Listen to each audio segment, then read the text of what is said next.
y avait sur une étoile, une planète, la mienne, la Terre, un petit prince à consoler.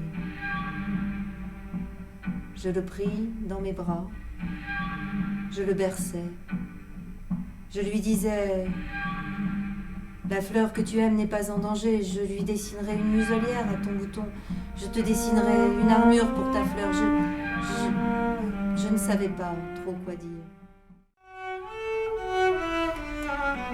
Mais la fleur n'en finissait pas de se préparer à être belle, à l'abri de sa chambre verte. Elle choisissait avec soin ses couleurs, elle s'habillait lentement, elle ajustait un à un ses pétales. Elle ne voulait pas sortir toute fripée comme les coquelicots.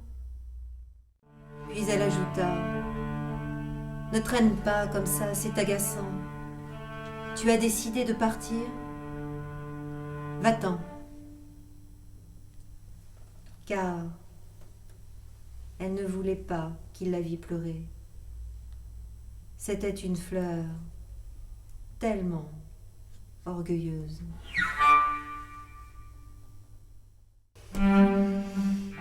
Exact. Il faut exiger de chacun ce que chacun peut donner.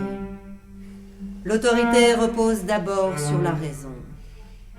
Si tu ordonnes à ton peuple d'aller se jeter à la mer, il fera la révolution. J'ai le droit d'exiger l'obéissance parce que mes ordres sont raisonnables. La seconde planète était habitée par un vaniteux.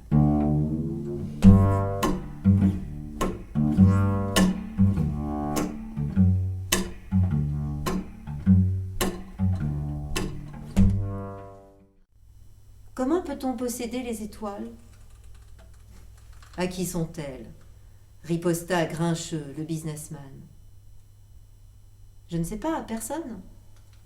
Alors elles sont à moi, car j'y ai pensé le premier. Ça suffit?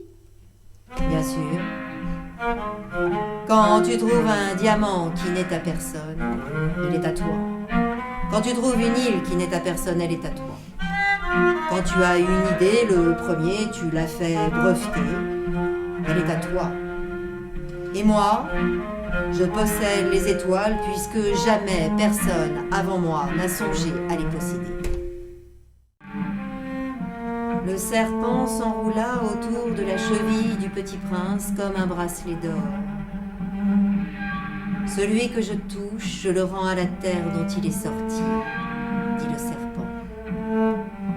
Mais tu es pur et tu viens d'une étoile. Les hommes ont oublié cette vérité, dit le renard. Mais tu ne dois pas l'oublier.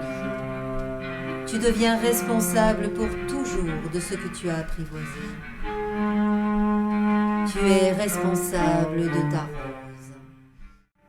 Alors soyez gentils. Ne me laissez pas tellement triste. Écrivez-moi vite qu'il est revenu.